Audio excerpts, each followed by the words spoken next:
فمن كان يرجو لقاء ربه فليعمل عملا صالحا ولا يشرك بعبادة ربه أحدا। আমার সঙ্গে সাক্ষাৎ যদি করতে চাও দুইটা কাজ করতে হবে, সেটা হলো শিরিক করা যাবে না, আমার ইবাদত করে আসতে হবে। ইয়া আইয়াতুহান নাফসুল মুতমাইন্নাতু রজিই ইলা রাব্বিকি রাদিয়াতান মারদিয়া ফাদখুলি ফি ইবাদি ওয়াদখুলি জান্নাতি। জোরে বলুন আল্লাহু আকবার। আমার বান্দা হয়ে যাও, জান্নাতে প্রবেশ করো, তোমাকে কেউ বাধা দেবে না। শর্ত হলো গোলাম হতে হবে কার? আসতে বলবেন না কার? আল্লাহর গোলাম হতে হবে। আমরা এখানে বসে আছি, লসে আছি না লাভে আছি? জান কেন? বসেন, একটু বসেন। কোথাও আপনি পাবেন না এর চাইতে বরকতময় জায়গা এই মুহূর্তে কোথাও পাবেন না। আল্লাহ রাব্বুল আলামিন বলেন তিনটা কাজে কোনো লস নাই। কয়টা কাজে লস নাই?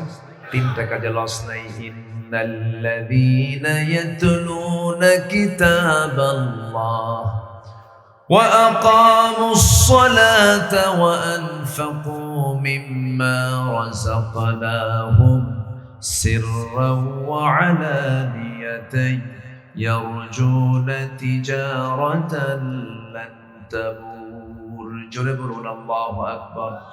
আরো জোরে বলুন আল্লাহু আকবার। তিনটা কাজে কোনো লস নাই।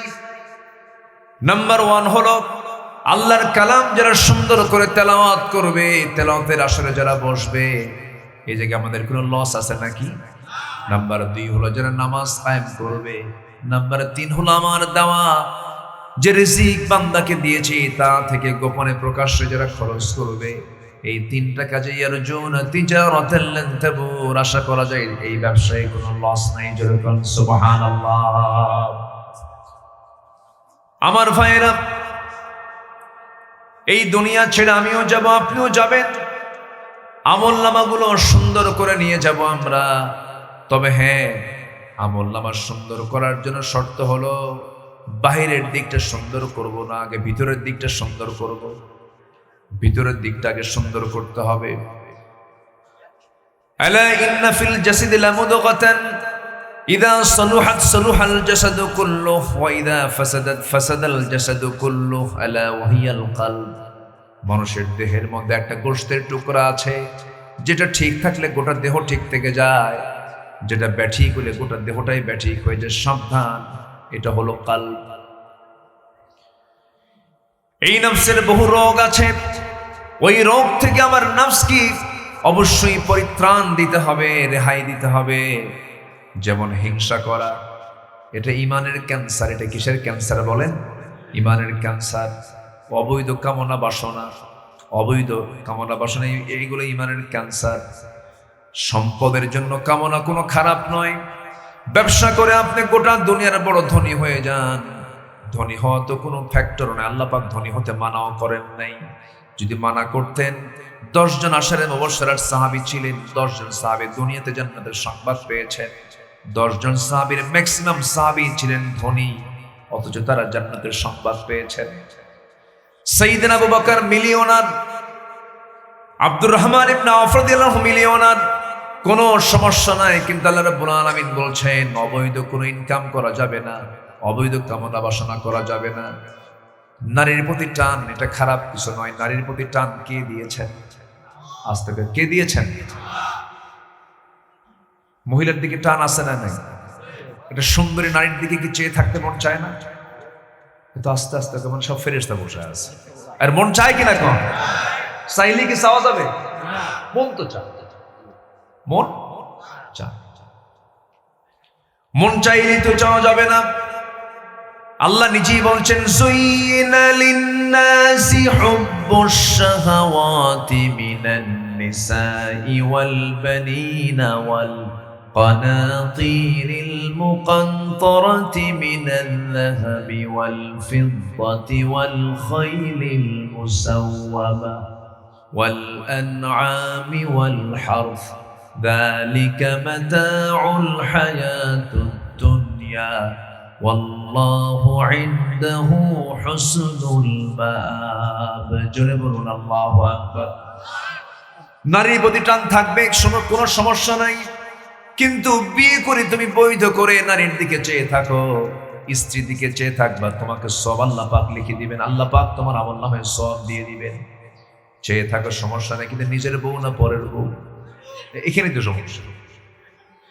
এখানে কি সমস্যা? নিজের বউ ভাল লাগে না, পরের বউ ভাল লাগে, পরকিয়া। দেখেন কি হাসিটা মারলো, দেখেন।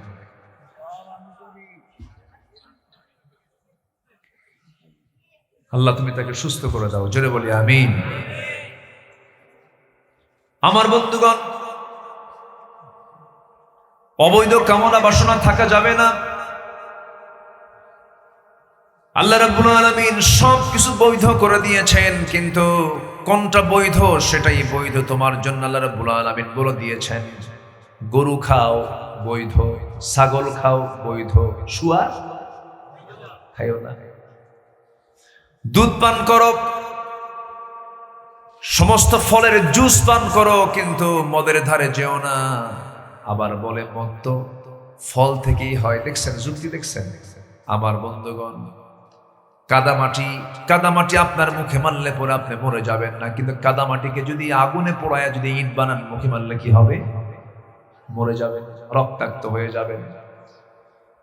আল্লাহ রাব্বুল আলামিন জানেন কোনটা পান করলে কোনটা সমস্যা হবে, আল্লাহ রাব্বুল আলামিন ভালো করে জানেন। এই জন্য হালাল হারামের সীমারেখা দিয়ে দিয়েছেন, একমাত্র চিল্লায় বলেন কে? এই জায়গায় কোনো আপিল করা যাবে না, কোনো শর্ত জুড়ে দেওয়া যাবে না। সুদ কেন হারাম এই প্রশ্ন করাও জায়েজ নাই। এলাকায় তো সুদ টুদ নাই মনে হয়, যদি থাকে তাহলে আর ওই ব্যাপারে ওয়াজ না করাই ভালো। খান আপনারা সুদ টুদ খান, বলবো তাহলে যে আবার সুদ খাওয়া বন্ধ হয়ে যাবে। আপনি না বললেও তো বলবো, এই হুজুরি না, হ্যাঁ বলবো। বনের সম্পত্তি মেরে খাওয়া ভাই কি এলাকায় আছে? বলবো। বনকে সম্পদ বুঝায় দেয় না। বহু বন আমাদের এখানে চিঠি আসে, বহু চিঠি দেয়, বহু প্রশ্ন দেয়, হুজুর আমার ফ্যামিলি নিয়ে আমি খুব অশান্তির মধ্যে আছি। কেন? মা মারা গেছে বহুদিন আগে, ভাই শুধু তাল বাহানা করে দেয় না, সম্পদ বুঝায় দেয় না। সম্পদ দিতে চায়, কিন্তু মুরাদনগরের মেইন প্রপারের জায়গাগুলো ও থুইয়া ও আমাকে বিলজিলের জায়গা দিতে চায়। এরকম ভাই তো তোমার নাই আছে। বনের জন্য করে কি? বনের যে জমা জমি 12 বছর আগে বাপ মারা যাওয়ার পর বনকে সম্পদ না বুঝাইয়া দিয়া বনের জমিতে ধান লাগায়, সেই বিক্রি করা ধান, সেই ধানের টাকা দিয়া সে ওমরা করতে যায়। ওমরা করতে গিয়ে জমজম পানি আনে, আজওয়া খেজুর আনে। বনের জন্য মদিনা থেকে সোনার একখান চেন নিয়ে আসে, বন পাবে কোটি টাকার সম্পদ। বোনের জন্য নিয়ে আসছে একটা 2 লাখ টাকার চেন। দেশে আসার পরে বলে, বোন আসো, আমাকে দেখতে আসবে না তুমি? কে ভাই? আমি আসতেছি তোমাকে দেখতে। আসে, নিয়ে এসে পাশে বসায় দিয়ে বলে, তোমার জন্য জমজম নিয়ে আসছি, তোমার জন্য আজওয়া নিয়ে আসছি, খাও। এবং তোমার জন্য সোনার মদিনা থেকে সোনার চেন আসছি, বোন এদিকে আসো, মাথাটা আগায় দাও। নিজের হাতে গলায় লাগায় দিয়ে বলে, বোন তোমার জন্য বহুত দোয়া করছি মক্কা মদিনায়, আল্লাহ তোমার সব দোয়া কবুল করবে, সব দোয়া আমার কবুল করবে। বোন একটা কথা বলে রাগ করা যাবে না। কি ভাই, কি বলবা বলো? অংশ নিলে কিন্তু ধ্বংস হয়। কত বড় বাটপার আছে না নাই? এগুলো করা যাবে না। জান্নাত পেতে হলে আমাকে আপনাকে স্ট্রেট হতে হবে। জান্নাত পাওয়ার জন্য আমাকে আপনাকে জান্নাতের লাইনে যেতে হবে। আমার বন্ধুগণ, আমার ভাইরা, এই জন্য বাহিরের দিকটা ঠিক করার আগে আগে ভিতরের দিকটা আমরা ঠিক করব, নফসকে আগে ঠিক করব। জোরে বলি ইনশাআল্লাহ। একই মায়ের পেটের ভাই বোন, সেই বোনকে পর্যন্ত ভাই ঠকাতে চায় শুধুমাত্র পার্থিব দুনিয়ার জন্য। আল্লাহ রাব্বুল আলামিন বলেন, বান্দা তুমি যদি সফল হতে চাও, সফলতার জন্য তোমাকে কিছু কাজ করতে হবে। আল্লাহ রাব্বুল আলামিন এই নফসকে শুদ্ধ করার জন্য 10টা পন্থা দিয়েছেন কোরআনে। 10টা পন্থা আজকে আমরা একটু একটু করে শিখে যাব। 10টা পন্থা আমরা শুনবো, অল্প অল্প করে হলেও, জোরে বলি ইনশাআল্লাহ। আমাকে সময় দেওয়া যাবে তো নাকি? কোনো আপত্তি নাই তো? বলি ইনশাআল্লাহ। এখানে আমার ওই মুরব্বী কোথায় গেলেন? রাস্তায় যে দেখা হলো, চলে গেছে কি? জি, ওখানে কি আওয়াজ হয়?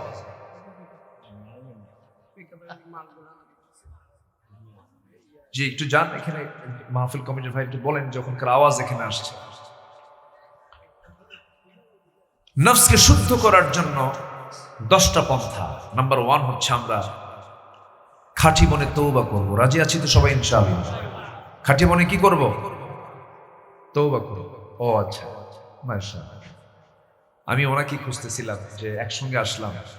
আপনাদের গ্রামের একজন কৃতি সন্তান আছেন, জগৎ বিখ্যাত একজন স্কলার, দেখতুর মিজানুর রহমান আজহারি হাফিজাহুল্লাহ, আপনাদের সন্তান। বলি আলহামদুলিল্লাহ। এবং তার রক্ত এখানে বসে আছে। আপন চাচা আপনি না? কি যেন আপনার নাম? ও রহমান, ঠিক আছে। তাহলে জনাব খলিলুর রহমান, তার ভাতিজা হচ্ছেন ডক্টর মিজানুর রহমান। আলহামদুলিল্লাহ, পরমতলার পরম সৌভাগ্য, জগৎ বিখ্যাত একজন আলেমের জন্ম, তার পৈতৃক ভিটা এখানে। আলহামদুলিল্লাহ, আল্লাহ তুমি তার পরিবারকে দ্বীনের জন্য কবুল করে নাও এবং পরমতলার প্রত্যেকটা ঘরকে ইসলামের দুর্গ বানায় দাও। জোরে বলি আল্লাহুম্মা আমিন। সম্মানিত হাজিরিন, আমরা নফসকে শুদ্ধ করব। অনেক বড় বড় জ্ঞানী, বড় বড় নামাজি, রোজাদার, মুজাহিদ, দানবী একদিন আল্লাহর আদালতে ধরা খেয়ে যাবে শুধু বিশুদ্ধতার অভাবে, তাসকিয়াতুন নফসের অভাবে ধরা খেয়ে যাবে। জাহান্নামে তাকে যেতে হবে শুধু নিয়তের বিশুদ্ধতার অভাব, নফসের শুদ্ধতার অভাব।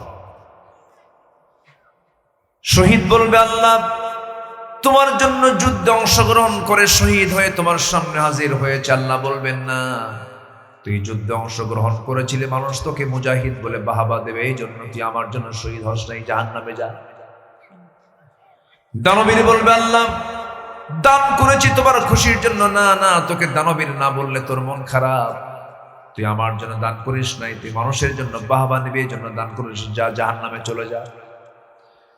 আমার বন্ধুগণ, নিয়তের বিশুদ্ধতার অভাবে বহু লোক জাহান্নামে চলে যাবে। এই জন্য আমাদের সবার আগে নফসকে শুদ্ধ করা দরকার। নফসকে শুদ্ধ করার জন্য 1 নাম্বার কাজ হলো আমরা খাঁটি মনে তওবা করব। কার কাছে?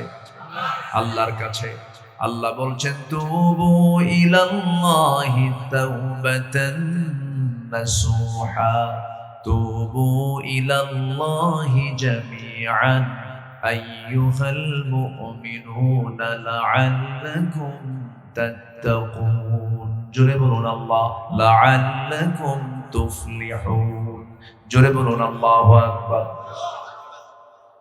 তোমরা সবাই মিলে তওবা করো, তওবার মতো তওবা করো। তওবা করলে কি হবে? আসা রাব্বুকুম আইয়ুকাফিরা আনকুম সাইয়্যাতিকুম ওয়া ইউদখিলাকুম জান্নাতুন তাজরি মিন তাহতিহাল আনহার। জোরে বলুন আল্লাহু আকবার।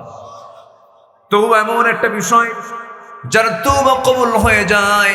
আত-তাইবু মিনাদ যামবি কামান লা যামবা লা। যার তওবা কবুল হবে তার আগের কোনো গুনাহ থাকে না। জোরে বলুন সুবহানাল্লাহ। 1 নাম্বার, আমরা নফসকে শুদ্ধ করার জন্য কি করব বলেন? তওবা করব। জীবনে নামাজ পড়ে নাই, আজকে থেকে নামাজ ছাড়বো না। চুরি করে ছাড়া জীবনে চুরি করব না। আমার বন্ধুগণ, এইরকম করে যদি আমরা নিজেকে যদি পরহেজ রাখতে পারি, নফসকে যদি কন্ট্রোল করতে পারি, আল্লাহ রাব্বুল আলামিন বলছেন, বান্দা তওবা যদি আমি আল্লাহ কবুল করে নেই, তোর সমস্ত গুনাহগুলো মাফ করে আমি তোকে জান্নাত দিয়ে দেব। জোরে কোন সুবহানাল্লাহ। যার গুনাহ আছে তার তওবা করার দরকার আছে না নাই? আমার দেশে যত মানুষ আছে, গোটা দুনিয়াতে যত মানুষ আছে, সবার জীবনে গুনাহ আছে না নাই? তবে হ্যাঁ, আমার দেশে একটা লোক আছে যার কোনো গুনাহ নাই। একটা লোক আছে, সে নিজেই বলছে কয়েকদিন আগে, আমার তো কোনো গুনাহই নাই, আমি আমিন কব কেন? আমার দেশে কিছু পাগল আমদানি হয় মাঝে মাঝে, বুঝলেন? লতিফ সিদ্দিকী, টাঙ্গাইল বাড়ি। সে বলেছিল, এর আগেও বলেছিল, হজ হচ্ছে মুহাম্মাদের ব্যবসা। এই সমস্ত কথাগুলো বলে আমার দেশে এরা পার পায়। আল্লাহকে, রাসূলকে গালি দিয়ে এই পর্যন্ত কোন নাস্তিককে শক্ত করে ধরা হয়নি, তাদেরকে আইনের আওতাভুক্ত করা হয়নি, চূড়ান্ত কোনো শাস্তিও দেওয়া হয়নি। আমরা আগামীর পার্লামেন্ট এমন একটা আইন দেখতে চাই, যে আইন প্রণয়নের মধ্য দিয়ে নাস্তিকদের চূড়ান্ত শাস্তি ফাঁসির মঞ্চে ঝুলিয়ে মারা হয়। এমন আইন দেখতে চান কারা কারা? হাত উঁচু করে দেখান মুসলমান।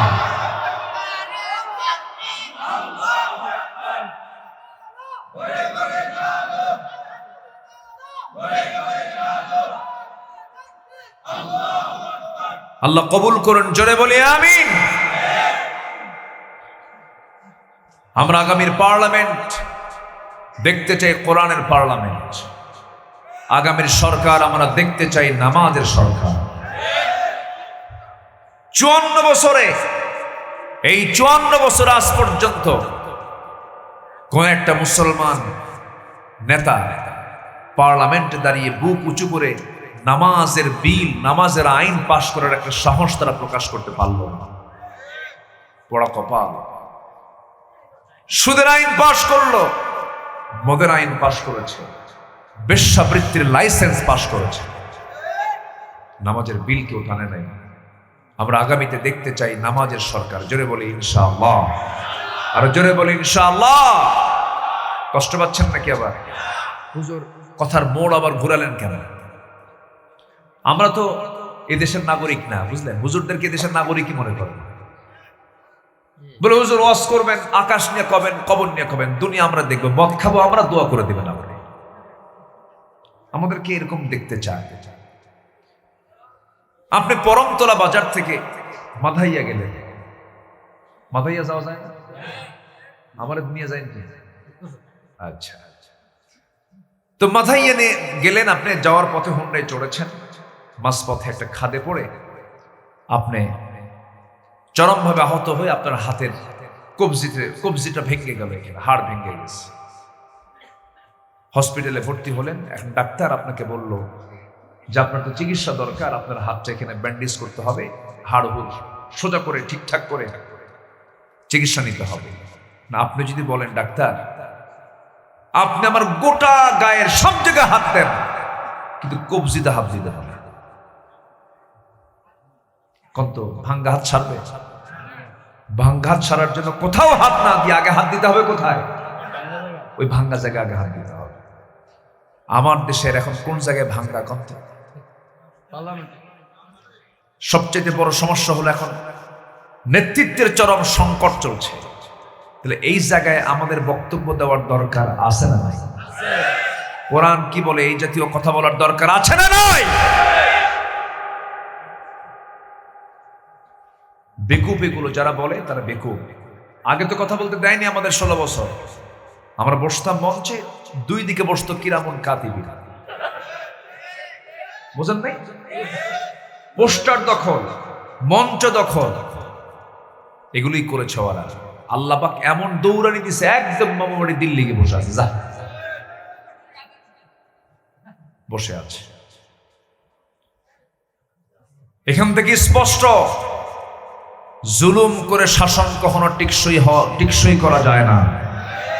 জুলুম টিকবে না, জুলুম টিকবে না। সম্মানিত ভাইরা, তাহলে নাম্বার 1, আমরা সবাই নিজেকে তওবা করে প্রস্তুত করব কার বান্দা হওয়ার? কার বান্দা হওয়ার? সারা জীবন সোরদের দল করছে আর সোরদের দল করব না।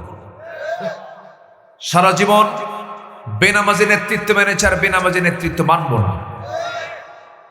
যাদের দলীয় কর্মসূচিতে নামাজের কর্মসূচি নাই, যাদের কর্মসূচিতে আল্লাহর দেওয়া নামাজের কর্মসূচি থাকে না, ওই দলের মুখে আমরা জুতা মারি, থুতু মারি। দরকার কষ্ট পাচ্ছেন মনে হয়, কষ্ট পেলে কিচ্ছু করার নাই। সম্মানিত ভাই, তাহলে সবাইকে তওবা করতে রাজি আছেন ইনশাআল্লাহ? আল্লাহ কবুল করেন, জোরে বলি আমিন। ভাইরা, আমি সবাইকে খুব মোহাব্বত করে এই কথাগুলো বলছি। ইয়াউমা নাদউ কুল্লা উনাসিন বিইমামিহিম, হাসরের দিন প্রত্যেক ব্যক্তিকে তার নেতা সহ ডাকা হবে। আপনি দাড়িওয়ালা নেতা না মেনে মোসওয়ালা নেতা মানলেন, নামাজ নাই, কালাম নাই, কুত্তার মতো পেশাব করে দাঁড়ায় পেশাব করে, আছে না নাই? গাঁজা খায়, মদ খায়, সে মোষগুলো কি? মোষ আর ঠোঁটের দিকে চায় থাকলে মনে হয় শয়তান দেখতে ওই রকম। মোষ আর ঠোঁট, মোষ হচ্ছে 2.5 ইঞ্চি হাইব্রিড জাতের মোষ, আর ঠোঁট এত কালো। খাইয়া খাইয়া বালা মান কাসাবা সাইয়্যাতান ওয়া হাতাত বিহি খাতিআতুহু, পাপ তাকে ঘেরাও করে ফেলেছে। বিড়ি খাবেন, বিড়ি খোর আল্লাহ পাক চিনায় দিবেন। বিড়ি খাবে ঠোঁট কালো হবে, মদ খাবে চোখ লাল হবে। আল্লাহ পাক এগুলো বাহ্যিক ভাবে ফুটায় দেন। পাপের একটা অবশ্যই সিমটম বাহ্যিক আছে না নাই? আমরা তওবা করব কার কাছে? আল্লাহর কাছে। নামাজ পড়ি নাই, আজকে থেকে নামাজ পড়বো। রাজি? 5 ওয়াক্ত নামাজ পড়বেন কারা কারা? একটু হাত তুলে দেখেন তো দেখি। জোরে বলি, ইয়া আল্লাহ, আমাদেরকে 5 ওয়াক্ত সালাত আদায় করার তৌফিক তুমি আল্লাহ দিয়া দাও। জোরে বলি আমিন, আরো জোরে আমিন, আরো জোরে আমিন। আমার বন্ধুগণ, নাম্বার 2 হলো তওবার পরে, নাম্বার 2 হলো সালাতের প্রতি যত্নবান হব আমরা। আল্লাহ রাব্বুল আলামিন বলেন 3টা কাজে বান্দা সফল হবে। قد أفلح من تزكى وذكر اسم ربه فصلى بل تؤثرون الحياة الدنيا والآخرة خير وأبقى إن هذا لفي الصحف الأولى صحف إبراهيم وموسى। জোরে বলুন আল্লাহু আকবার। কোন বান্দা সফল? যার মধ্যে 3টা কাজ থাকবে। নাম্বার 1 হলো যারা নফসকে শুদ্ধ করবে, হিংসা থেকে দূরে থাকবে। হিংসা মুক্ত হৃদয়, এটা প্রশান্ত হৃদয় হয়। যার মধ্যে হিংসা থাকে সে নিজেও সুখী নয়। হিংস্র লোককে সুখী হয় নাকি? একটা উদাহরণ প্রায় দেই। আগের যুগের মানুষ তো গরুর গাড়িতে করে, ঘোড়ার গাড়িতে করে বিয়ে করতে যেত। এক যুবক বিয়ে করবে, ঘোড়ার প্রয়োজন। গ্রামের মধ্যে এক মাতব্বরের ঘোড়া আছে, জাস্ট রূপক করে বলছি, আমি একটু রূপ দিয়ে বলছি। তো ঘোড়াওয়ালার কাছে গিয়ে বলছে, চাচা আমাকে ঘোড়াটা দেওয়া যাবে? আমার অমুক দিন বিয়া। ঘোড়াওয়ালা খেপে গিয়ে বলছে, সবাইরে দিলে তোরে দেবো না, যা। যুবকটা চলে আসছে বাড়িতে। সবে কদরের রাত্রে মসজিদে নামাজ পড়তে গেছে, তারাবির নামাজ, তাহাজ্জুদ নামাজ, সব নামাজ শেষ করে শেষ রাত্রে 2টো হাত তুলে দোয়া করতেছে, আল্লাহ এই সবে কদরের রাত্রিতে আমি আমার জন্য একটা দোয়া করবো, আমার কিচ্ছু দেওয়া লাগবে না, আমার তুমি কিচ্ছু দিও না, শুধু একটা দোয়া তোমার কাছে, ওই বুড়ার যেন ঘোরা মরে, ওই বুড়ার যেন ঘোরা মরে। এই দোয়া করে মসজিদ থেকে চলে আসছে বাড়িতে। বাড়িতে এসে দেখে মার চোখে পানি। মা তুমি কাঁদো কেন? মা তুমি কাঁদতেছো কেন? কি হয়েছে মা বলো তো? বাবা তোর গরু মরছে। কি মরছে? তাহলে মালাকুল মউত ঠিকই আসলো, দোয়া কবুল হলো, কিন্তু ঘোড়ার কাছে না গিয়ে কার কাছে গেছে? কার গরু? হিংসা যে করছে তার। হিংসকের হিংসার যন্ত্রণায় হিংসুক নিজেই মরে, আর যার জন্য হিংসা করা হয় আল্লাহ তাকে টেনে আসমানে উঠায়। আমরা হিংসুক হব না, জোরে বলি ইনশাআল্লাহ। হৃদয় হবে হিংসা দিয়ে ভরা না উদারতা দিয়ে ভরা? উদারতা দিয়ে। আল্লাহ তুমি তাকে দিয়েছ, আমাকেও দাও। তুমি তাকে বড় করেছ, আমাকেও বড় করো। আল্লাহ তুমি তাকেও সুখে রাখো, আমাকেও সুখে রাখো। নফসকে শুদ্ধ করব আমরা। এরপর আল্লাহ বলছেন ওয়াযাকারা ইসমা রাব্বিহি, এবং তার নাম, তার রবের নামের যারা জিকির করবে। জিকির মানে আমরা অনেকে ভুল বুঝি, শুধু জিকির মানে শুধু সুবহানাল্লাহ নয়, আলহামদুলিল্লাহ শুধু নয়। জিকিরের কিছু ব্যাখ্যা আছে। এই যে বসে আছেন এটাও জিকির, নামাজে দাঁড়াবো এটাও জিকির, আল্লাহর আইনকে মেনে চলবে এটাও জিকির, সব জিকিরের অন্তর্ভুক্ত। আমার ব্যবসা করবে এটাও কি জিকির। জিকির ছাড়া কোনো কাজ নাই। একজন সাহাবীর কথা মনে হয়ে গেল, অর্ধ ইউসাল্লুনা আলান হায়ের বুকে যে জন গোপনে করে সওয়ার, দরুদ পড়ে সুবহে ও শাম, রাহমাতাল লিল আলামিন। জানো কি তোমরা তাহার নাম, রাহমাতাল লিল আলামিন। গরিবের আহার দিতেন, নিজে হয়ে রোজাদার, নিয়মর ভালোবাসার খাম, রাহমাতাল লিল আলামিন। জানো কি তোমরা তাহার নাম, রাহমাতাল লিল আলামিন। আল্লাহুম্মা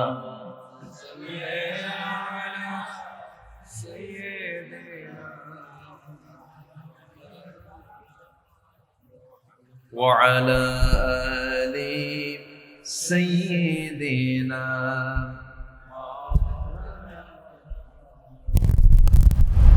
সবাই বলি সাল্লাল্লাহু আলাইহি ওয়াসাল্লাম।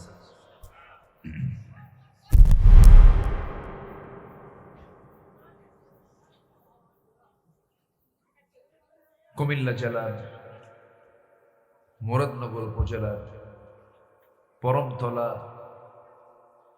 ইদ্রিসিয়া ফাজিল মাদ্রাসা মাহফিল ইন্তেজামি কমিটি কর্তৃক আয়োজিত 84তম বার্ষিক ইসলে সব দোয়ার মাহফিল 2026 মহৎ আয়োজনের সম্মানিত সুযোগ্য সভাপতি জনাব শফিকুল ইসলাম খোরশেদ সাহেব, প্রধান অতিথি সাবেক মন্ত্রী মহোদয় জনাব কাজী শাহ মোফাজ্জল হোসেন কাইকোবাদ সাহেব, বরেণ্য অতিথি জনাব ইউসুফ হাকিম সোহেল সাহেব, কথা বলেছেন কথিত যশা আলেমে দ্বীন মুহাদ্দিস আবু নাসর আশরাফি হাফিজাহুল্লাহ। ডান পাশে বসে আছেন নন্দিত আলেমে দ্বীন, বিশিষ্ট ইসলামী চিন্তাবিদ, কুমিল্লার কৃতি সন্তান, আমার অত্যন্ত কাছের মুফতি মাওলানা বিলাল হোসেন হেলালি হাফিজাহুল্লাহ। পাশে বসে আছেন অত্র প্রতিষ্ঠানের সম্মানিত প্রিন্সিপাল মহোদয়। আজকের মাহফিলের বরেণ্য অতিথিবৃন্দ, উলামা হযরত, সামনে উপস্থিত এই গভীর নিশীতে উপস্থিত কোরআন পাগল, দিন প্রেমিক, দিন প্রিয়, আমার সম্মানিত প্রাণপ্রিয় দিনী ভাইরা, আড়ালে বসে আছেন শ্রদ্ধেয়া সম্মানিতা মা বোনেরা। আলোচনার সূচনায় আনুষ্ঠানিকতার মধ্য দিয়ে আবারও দিল খোলা সালাম, আসসালামু আলাইকুম ওয়া রাহমাতুল্লাহি ওয়া বারাকাতুহু। সবাই কেমন আছেন? আমাকে প্রশ্ন করলেন, আল্লাহ তাআলা আমাকে তো আপনার মতোই রেখেছে। বলছি আলহামদুলিল্লাহ। তো ঠান্ডা কেমন?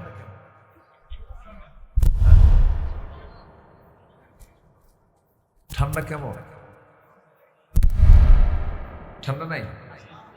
কাপড় গায়ে কেন? ঠান্ডা আছে। অন্য দিনের তুলনায় মনে হয় ঠান্ডা কম, তবে বেশ ঠান্ডা।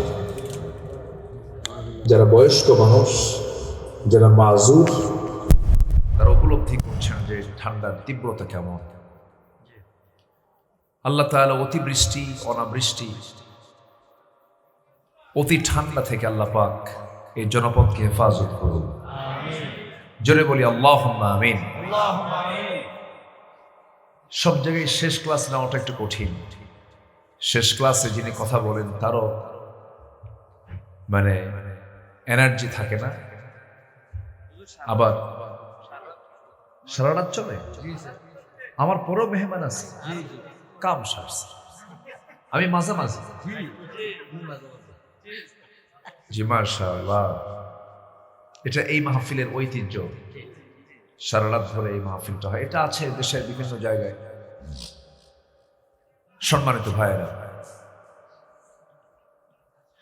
আমাকে মাহফিল কমিটি বলেছিল, জি সমস্যা নেই ভাইজান, অনেক রাত হয়েছে, আল্লাহ আপনাকে হেফাজতে রাখো। আমি বলেছিলাম যে ঠিক আছে, আমি যাব ইনশাআল্লাহ।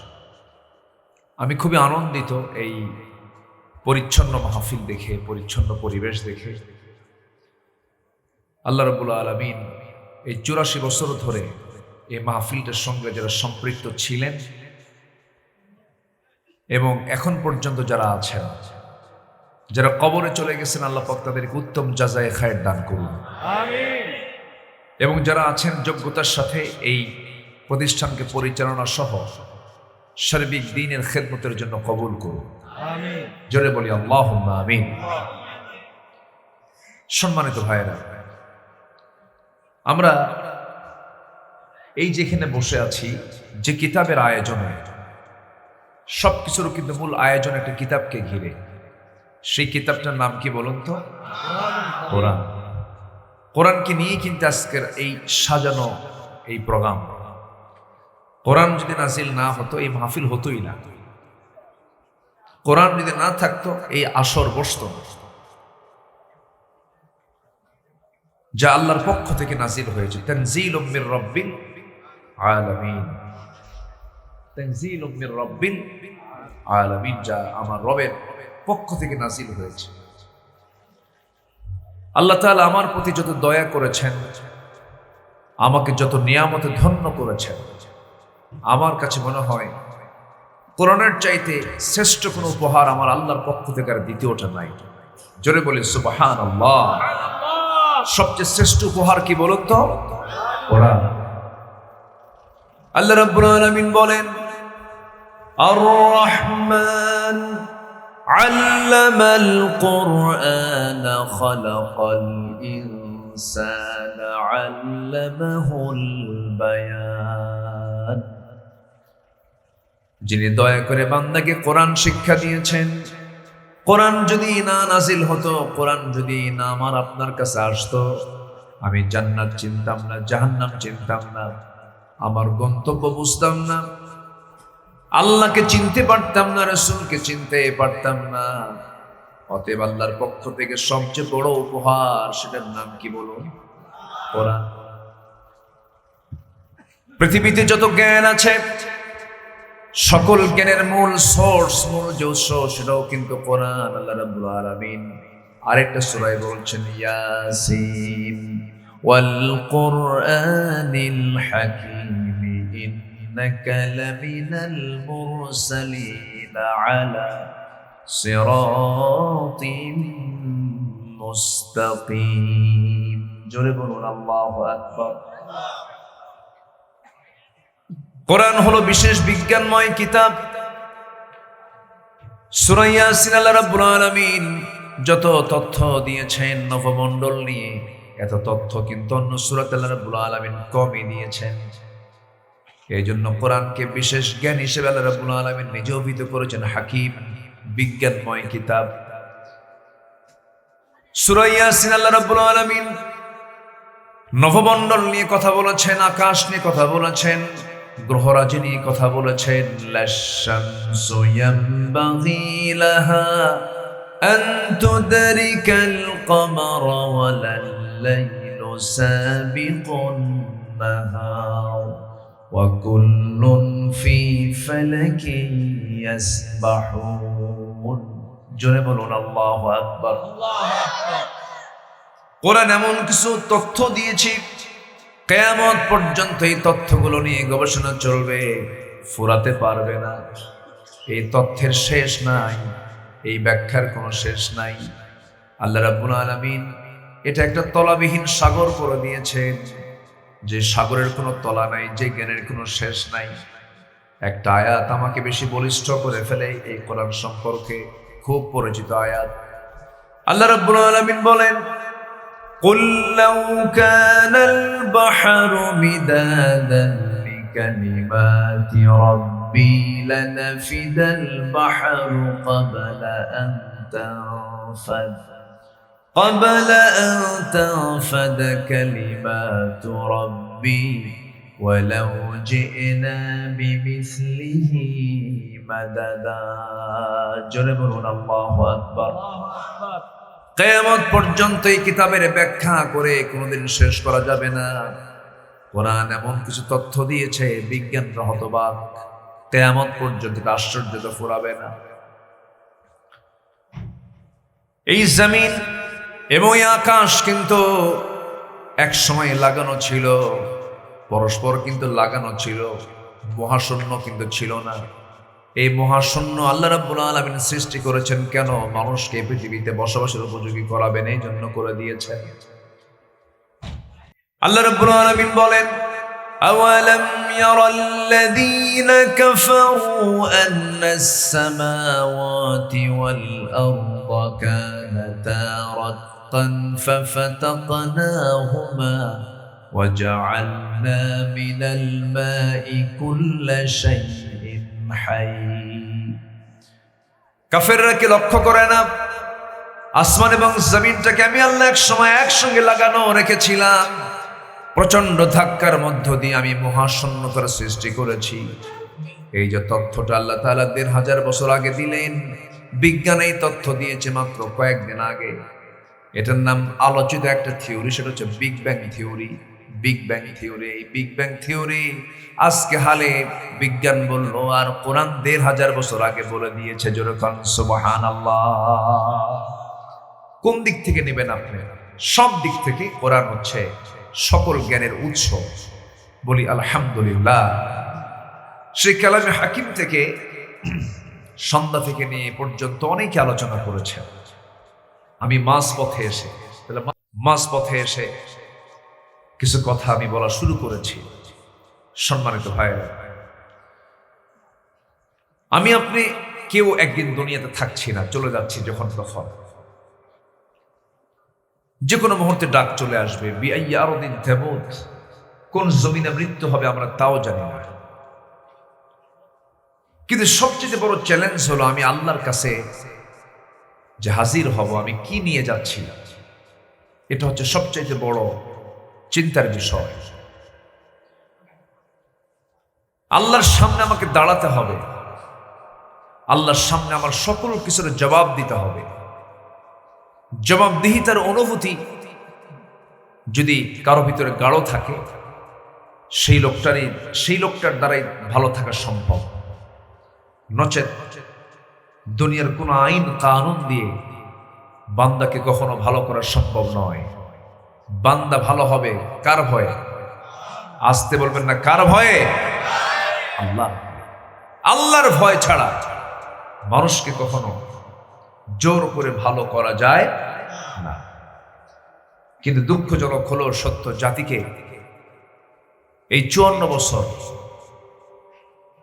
আদর্শ নাগরিক তৈরি করার জন্য যে জাতির ভিতরে যে তাকওয়ার যে গুণগুলো উপস্থিত রাখা দরকার, মুত্তাকি হওয়ার যে যোগ্যতা, সেই যোগ্যতা যে অর্জন করা দরকার, এমন জাতীয় কোনো শিক্ষা, কারিকুলাম, এমন জাতীয় কোনো পরিকল্পনা, উদ্যোগ 54 বছর এ পর্যন্ত আমার দেশে কেউ নেয় নাই।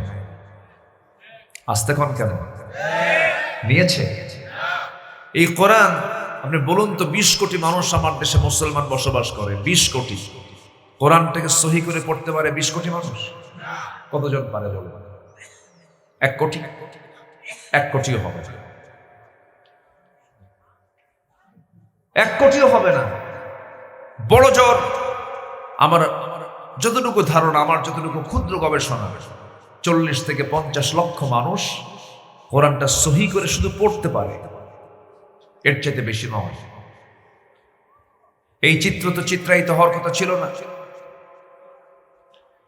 যদি বিসিএস পরীক্ষার ভাইভা বোর্ডে যদি শর্ত জড়িয়ে দিত সকল মুসলিম পরীক্ষার্থীকে অবশ্যই কোরআনে কারীমের যে কোনো একটা পৃষ্ঠা থেকে 1 পৃষ্ঠা কোরআন সহি করে তার শোনা হবে তার কাছ থেকে। যদি বলা হতো সিয়াসিত্তের কিতাব থেকে তাকে 4-5টা হাদিসের অনুবাদ আমাদেরকে বলতে হবে, যে কোনো জায়গা থেকে আমরা তাকে কোশ্চেন করব, এমন জাতীয় যদি কন্ডিশন করে দেওয়া হতো, প্রত্যেকটি প্রশাসনিক ক্যাডার সব আল্লাহওয়ালা থাকতো। আসতে কোন কেন? পরিকল্পিতভাবে মানুষকে দিন থেকে দূরে রাখা হয়েছে। কেন? তাদের অসৎ নেতৃত্বকে কায়েম করার জন্য, তাদের অযোগ্য অসভ্য নেতৃত্ব কায়েম রাখার জন্য তারা এগুলো করেছে।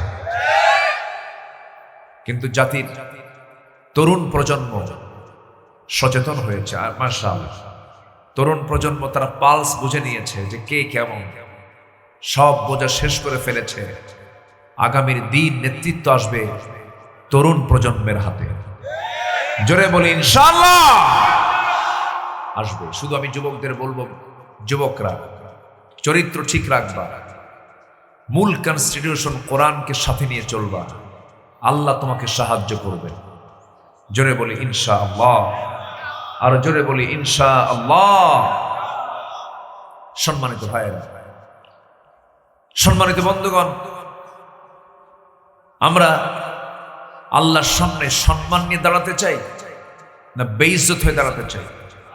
বলেন কি নিয়ে? কি নিয়ে? আল্লাহ পাক বলছেন, তুমি আমার সঙ্গে দেখা করতে চাও, আমার শর্ত আছে। আল্লাহ রাব্বুল আলামিন বলেন,